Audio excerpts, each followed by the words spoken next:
And I want to ask you, how has it been for you watching the aging of your mentor, Reverend Jesse Jackson? It's been difficult because, I first met Reverend Jackson when I was 12 years old. So I knew he was 26. And the funny side is he used to call me like his son. As we both got older, he was like, just say I'm your big brother. Because it wasn't, when I was 50, he was 63, 64. That wasn't that son thing he didn't want to do. Right. But he was always athletic. Yes. And certainly one of the greatest orators of his time. And to see him, in fact, I saw him about 2 weeks ago right in this hotel. He came up. And in a wheelchair, and his speech is difficult. Yeah. But then it also it makes me feel more obligated that the few of us that grew up under him have an obligation to keep the struggle going. His son is here at the convention, Jesse Jr., and we talk about that maybe God let us, for such a young age, Junior, of course, born there, see him, because God knew then you're going to have to keep this going. Yeah.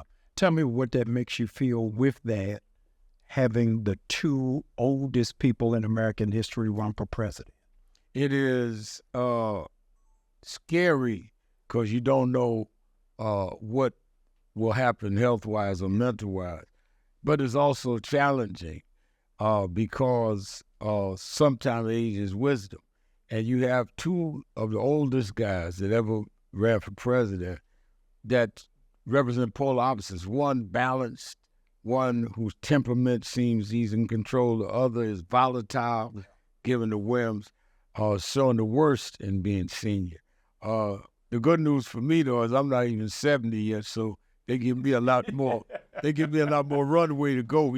People can't say that you get too old when you got an 81-year-old president. Yeah, you got time. Just recently, President Trump was in Atlanta.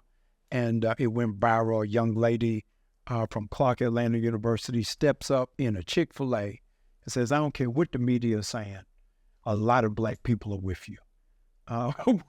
Hearing that, what did that make you feel? I mean, the question becomes with him, why? When he was never with us. Wow. Donald Trump comes from New York, as I do. Right.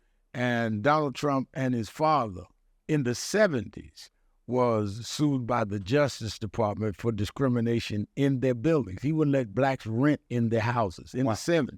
Wow. And we marched with him in the 80s. And then Don King and him started doing fights together. Don kind of tried to cool all of us out. We were friendly with Don. Trump, who became a Democrat, gave to some of the black candidates. So we kind of gave him a second chance.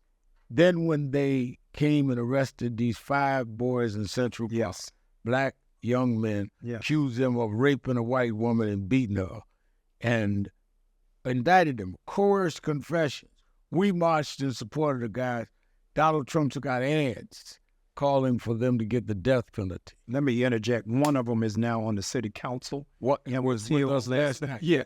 Yusef Salam. Yes. One is Carrie Weiss, who's at our Saturday morning rallies. I do Saturday morning rallies that Reverend Jackson started in Chicago. I do it in Harlem. And the irony is, I said this, Pastor Bryant, on last Saturday's rally. The irony is, when we marched to free the Central Park 5, and they castigated us. They called us everything you could think of.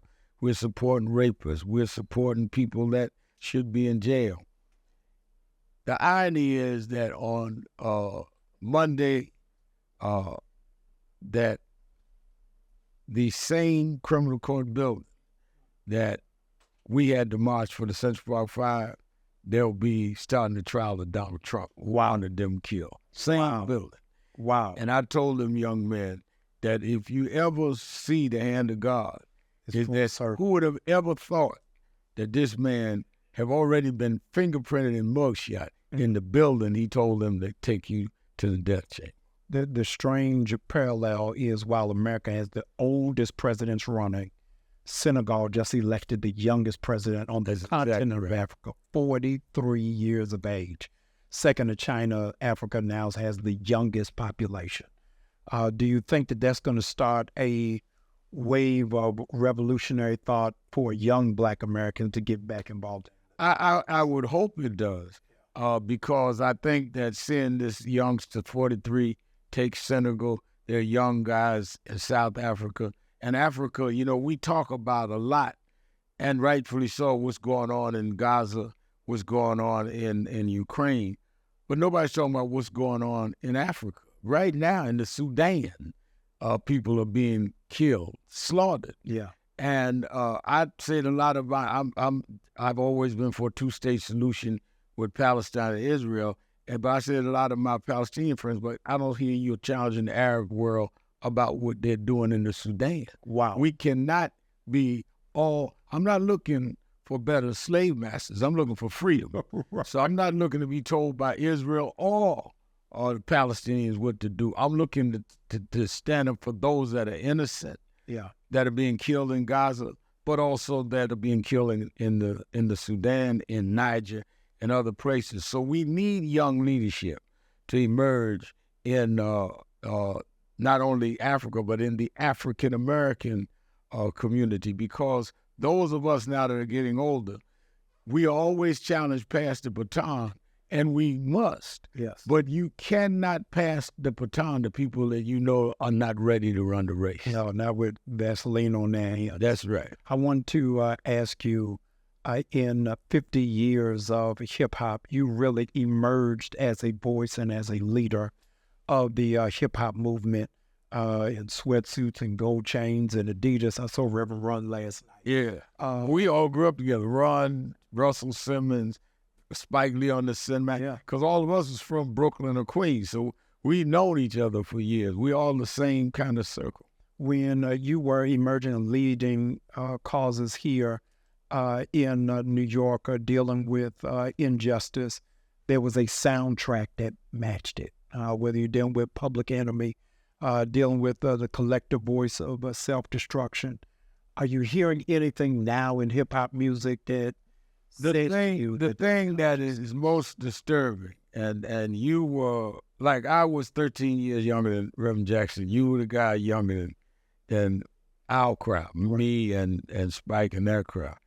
And so we were marching, we were rallying. Fight the Power was the soundtrack. And Spike was doing it in movies, right, and all. I, for the life of me, don't understand how we go from Fight the Power and Tupac, who I knew and went visited him in jail, to now we just nigga whole B. Right. I mean, when did we reverse trying to match our situation with uplifting or inspiring our people? Right. There's too much. We always had people that would tell, crazy stuff, but now it's dominant. It's almost like those that control the industry, which are white, use some artists to poison our youngsters and poison some of our older people without even putting them in check. Wow. And these are the ones Donald Trump related to in pardon. Yeah. And he can pardon one or two rappers, but he'll cut health care, cut Social Security, right, cut women's right to choose. Right. So, I mean, that's why I say, when was he on our side? Explain to me when he was on our side. Biden has things that I've questioned. I marched on Biden in the 90s when he and Clinton came with the crime bill. But Biden has done concrete things, and it said that the crime bill did go too far. He was Barack Obama's vice president. I sat in the room 100 times with Biden as vice president. He pushed Obama on some of the stuff we wanted. I've never heard, in the years I've been out here, 50 years, I've never heard Donald Trump stand up for one killing in New York. Not one. Wow. Not one. Wow. So you can call for the death penalty, but you can't stand up one time. I don't care how brutal it was. Yes. We never heard for Donald Trump stand up for black folks. So it's like, why are you chasing somebody that's not chasing you? Wow. He's not standing up for you. He's taking you for granted. Blacks like me cause them a mugshot. I'm going to sell a Bible. When have you heard him stand up and say, I'm standing up for the rights of black? Yeah. And I think that you've got to have an insult level where you can say, wait a minute now, at least if I'm going somewhere, I'm going because they invited me to come, not taken for granted. I want you, when Dr. King went to Chicago, he reported he'd never seen that level of brutality and hostility and anger while he was there, more than in Selma or Montgomery. There's a divide, Rev, that I need you to speak to, because you've been right on the forefront, and our Attorney General, Ben Crump, dealing with criminal injustice, mass incarceration. In Atlanta, where I'm living, I'm hearing a catchword that is disconnected that says the new civil rights, silver rights, is that all it is that we need to be fighting for is economic parity, and the rest will just come after it. You know, I was born and raised in Brooklyn, New York, and most of the guys that I was mentored by, Jesse Jackson, James Bevel, Wyatt T. Walker was first chairman of the board of National Action. All of them were Southern. So when I started, as you said, in the tracksuit, or started to become known, it was explained, I'm in a different terrain. You know, in New York, in Brooklyn, you could not just call a church rally and mobilize the community. You had to get out there and dramatize. I'm in New York. That's why they did that documentary on me, Loudmouth. I'm in New York. You had to be loud. You had to be theatrical to get attention. I'm competing with Broadway plays and lights that never go out, Statue of Liberty, Empire State. You could be nothing down south. Right. And so we had an urban kind of persona, because that's who we were. Yeah. And that's who the police were. So a lot of them, when we started fighting police brutality, that was an issue they didn't see. But what they didn't understand, you could be an upper-class black and a cop still treat you the same way, which ended up happening. Yeah. So how do you talk about civil rights, no civil rights, civil rights? Well, first of all, we need civil rights and civil rights. Yeah. But like some of my friends used to be in the more nationalist community, no, we don't need civil rights, we need human rights. I said, if somebody landed here from China, they got human rights, but they don't have civil rights. They can't vote. You need both. Right. Why do we only have to have one? Right. You want civil rights, which is economic empowerment. What? But we still need civil rights. Yeah. Because just because you got $1 billion and if they just took Section 15 out of the Voting Rights Act, you can't vote with your $1 billion. Wow. So when you think you're saying something slick, you're showing how ignorant you are to how society is dealing. They decide voting and other processes through the civil setting of a country. You can have all the money you want. They had rich blacks when they had to sit in the back of the bus. Yeah.